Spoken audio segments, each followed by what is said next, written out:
నా పేరు డాక్టర్ పొట్టే చెన్నై, రిటైర్డ్ ప్రిన్సిపాల్ను. అలాగే నంద్యాల జిల్లా బీజేపీ అధికార ప్రతినిధిని కూడా. ఈ మధ్య ప్రతిపక్షాలు, ప్రభుత్వ వ్యతిరేక పత్రికలు, మీడియా, కమ్యూనిస్టులు, స్వయం ప్రతిపాదిత మేధావులు, అర్బన్ నక్సలైట్లు వీరంతా ఏకమై బీజేపీని, ముఖ్యంగా మోడీని లక్ష్యంగా చేసుకొని వారి వారి అనుకూల మీడియాలో అనేక దుష్ప్రచారం చేస్తూ ఉంటున్నారు. బీజేపీ ఎన్డీఏ కూటమి 400 సీట్లు వస్తాయని చెప్పేసి చెప్తూ ఉంటే వీరంతా 400 రావు, 230 రావటం పెద్ద గగనం అని చెప్పేసి ఈ ప్రతిపక్ష కూటమి అంటూ ఉన్నారు. పొరపాటున వీరు వస్తే ప్రధాని ఎవరో అవుతారు? రాహుల్ గాంధీని కానిస్తారా? మమతా బెనర్జీ అవుతుందే?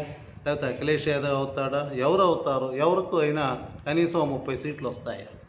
దేశంలో కుటుంబ ప్రాంతీయ పార్టీలన్నింటినీ కలిపి వాటన్నిటికీ అధినేత కావాలని చెప్పేసి రాహుల్ గాంధీ గారు ఆశపడుతున్నారు.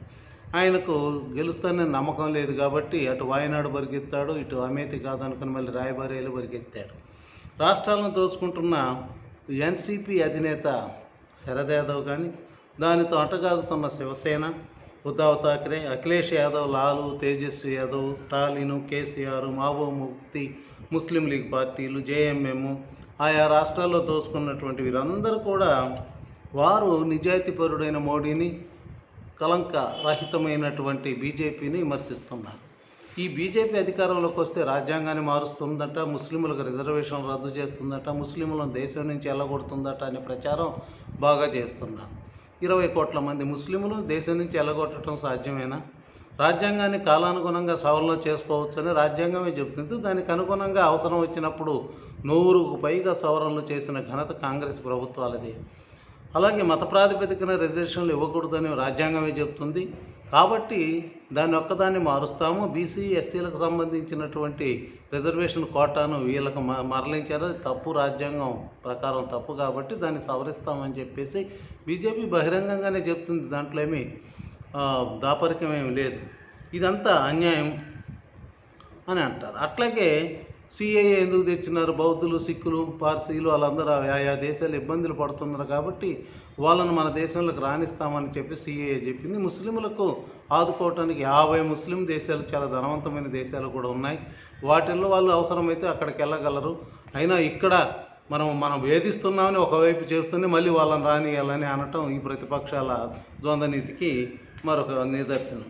ఈ విధంగా ముస్లింలను మచ్చిక చేసుకోవటానికి, వాళ్ళను బుజ్జగించడానికి ఎంత ప్రయత్నం చేస్తే చేయండి, కానీ అది బీజేపీ మీద నెపం వేయడము, రాజ్యాంగం మారుస్తాం, దేశం నుంచి ఎల్లగొడతామని ప్రచారం చేయటం చాలా దుర్మార్గమైనటువంటి పని.